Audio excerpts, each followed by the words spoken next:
श्री स्वामी समर्थ. नमस्कार स्वामी भक्तांनो, एकापेक्षा एक वेतांमध्ये तुम्हा सर्वांचे मनापासून स्वागत. श्री स्वामी चरित्र सारामृत हा ग्रंथ म्हणजे प्रत्येक स्वामी भक्तांसाठी एक दिव्य संजीवनी आहे. आजच्या या विशेष व्हिडिओमध्ये आपण पाहणार आहोत अध्याय 6. या अध्यायामध्ये बडोद्याचे राजे मल्हारराव गायकवाड यांनी स्वामींची घेतलेली परीक्षा आणि स्वामींनी त्यांना दाखवलेला चमत्कार म्हणजेच दांभिक भक्तीचे काय नुकसान होते याची अतिशय सुंदर कथा सांगितली आहे. हा अध्याय ऐकल्याने मनातील सर्व संशय दूर होतात आणि स्वामींवरील भक्ती अधिक दृढ होते. त्यामुळे हा व्हिडिओ पूर्ण आणि अगदी शांत चित्ताने नक्की ऐका. जर तुम्ही चॅनलवर नवीन असाल तर आताच चॅनलला सबस्क्राईब करा. चला तर मग बघूया अध्याय 6. श्री स्वामी चरित्र सारामृत 6 अध्याय. श्री गणेशाय नमः. धरोणी शिशूचा हात अक्षरे पंडित लिहवित, तैसे स्वामी चरित्रामृत स्वामी समर्थ बदविती. मी केवळ मतिमंद, केवी वर्णू चरित्र अगाध, परी माझा हा छंद स्वामी समर्थ पुरविती. ज्यांच्या वरप्रसादे करून मोठा होई शास्त्रदान, त्या समर्थांचे चरण वारंवार नमित असे. कृपाळू होऊन समर्था वदवावे आपुल्या चरित्रा, श्रवणे श्रोते यांच्या चित्ता ब्रह्मानंद प्राप्त होवो. सूरतरुची घेऊन सुमने त्यासीच अर्पावी प्रीतीने, झाला ग्रंथ स्वामी कृपेने त्यांच्याच पदी अर्पिचे. मागील अध्यायाच्या अंती चोळप्पा विनवी स्वामी प्रती, कृपा करुणे मजवरती बडोद्या प्रती चलावे. भाषण ऐसे ऐकूनी समर्थ बोलती हसोनी, मल्हारावाची या मनी आम्हा विषय भाव नसे. म्हणून तयाच्या नगरात आम्हा जाणे नवे उचित, अक्कलकोट नगरात आम्हा राहणे आवडे. ऐसे ऐकून या वाणी चोळप्पा खिन्न झाला म्हणे, त्याने सत्वर येऊन तात्यांप्रती सांगितले. ऐसा यत्न व्यर्थ गेला तात्या मनी चिंतावला, आपण आलो ज्या कार्याला ते न जाये सिद्धीसी. परी पहावा यत्न करोने ऐसा विचार केला म्हणे, मग काय केले तात्याने अनुष्ठान आरंभिले. ऐसे नाना उपाय केले, परी ते सर्व व्यर्थ गेले, कार्य सिद्धीस न गेले, खिन्न झाले मुख त्यांचे. भक्ती नाही अंतरी दांभिक साधनाते करी, तया ते स्वामी नरहरी प्रसन्न कैसे होतील. तयाने माजविली ढोंगे आणि केली नाना सोंगे, भक्तिविन हटयोगे स्वामी कृपा न होय. मग तात्याने काय केले, सप्ताहासे ब्राह्मण बैसविले, गुरुचरित्र आरंभिले, व्हाव यासी स्वामी कृपा.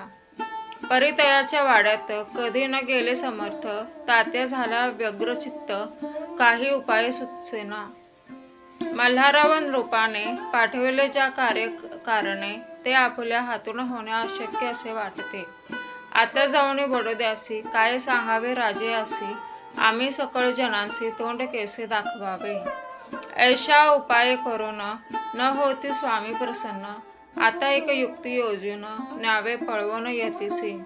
स्वामी केवळ ईश्वर मूर्ती, हे नेणे तो मंद मती, म्हणून योजली कपट युक्ती, परित सिद्धी ते न जाय. असो कोणे एके दिवशी साधून योग्य समयासी, मेण्यात घालून स्वामीसी तात्यासाहेब निघाले. कडबगावचा मार्ग धरिला, अर्धमार्गी मेणा आला, अंतरसाक्षी समर्थाला गोष्ट विदित झाली. मेण्यातून उतरले, मागुती अक्कलकोटी आले. ऐसे बहुत वेळा घडले, काही उपाय खुंटला. मग पुढे राजवाड्यात जाऊन राहिले समर्थ, तेव्हा उपाय खुंटत टेकिले हात तात्याने. या प्रकारे यत्न केले, परी तितुके व्यर्थ गेले, व्यर्थ दिवस गमाविले, द्रव्य वेचले व्यर्थची. मग अपयशाते घेऊन बडोद्यासी आले परतुनी, समर्थ कृपा भक्ती वाचून अन्य उपाय न होय. परी मल्हारराव नृपती प्रयत्न आरंभिती पुढती, सर्व त्रासी विचारिती कोण जातो स्वामींकडे. तेवी मराठा उमराव नृपकार्याची धोरणे हाव, आपण पुढे जाहला. स्वामीकारणे वस्त्रे भूषणे धन आणि अनमोल रत्ने देऊन त्या जवळील नृपाने आज्ञा दिली जावया. तो येऊन अक्कलकोटी घेतली समर्थांची भेटी, वस्त्रे अलंकार सुवर्ण ताटी स्वामी पुढे ठेवित. ती पाहून समर्थाला तेव्हा अनिवार्य क्रोध आला. यशवंता पाहून डोळा काय तेव्हा बोलले, अरे बेडी आणोनी सत्वर ठोका याचे चरणी, ऐसे त्रिवार मोठ्याने समर्थ क्रोधे बोलले. क्रोध मुद्रा पाहून यशवंतराव भ्याला म्हणे, पळाले तोंडचे पाने, लटलटा कापू लागला. मग थोड्याच दिवशी आज्ञा आली यशवंतासी, सत्वर यावे बडोद्यासी, तेथील कार्यासी सोडून. साहेबा विष प्रयोग केला, मल्हारावावरी आळ आला. त्या कृत्या माझे यशवंताला गुन्हेगार लेखिले. हाती पायी बेडी पडली, स्वामी वचनाची प्रचिती आली. अघटित लीला दाविली, ख्याती झाली सर्वत्र. समर्थांची अवकृपा जयावरी, त्याच्या कष्ट होती शरीरी. कृपा होय जयावरी, तया सर्वानंद प्राप्त होय. महासमर्था भक्त पालका, अनादि सिद्धा जगन्नायका, निशिदिनी शंकर सखा, विष्णूच्या मनी वसे. इति श्री स्वामीचरित्र सारामृत नाना प्रकृत कथा समर्थ सदा भक्त परिसुत षष्ठाध्याय गोडहा.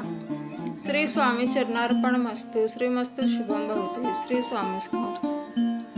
तर मित्रांनो, स्वामी समर्थ कधीही ढोंग किंवा श्रीमंताचा माज चालत नाही, हेच या कथेतून सिद्ध होते. तुम्हाला ही कथा आणि हा अध्याय कसा वाटला, तुमचं मत कमेंट बॉक्समध्ये नक्की लिहा. अशाच अप्रतिम स्वामी लीला आणि आध्यात्मिक व्हिडिओसाठी चॅनलला सबस्क्राईब नक्की करा. स्क्रीनवर दिसत असलेला आमचा पुढचा किंवा मागचा अध्याय देखील नक्की पहा. पुन्हा भेटू अशाच एका भक्तिमय व्हिडिओमध्ये. तोपर्यंत धन्यवाद.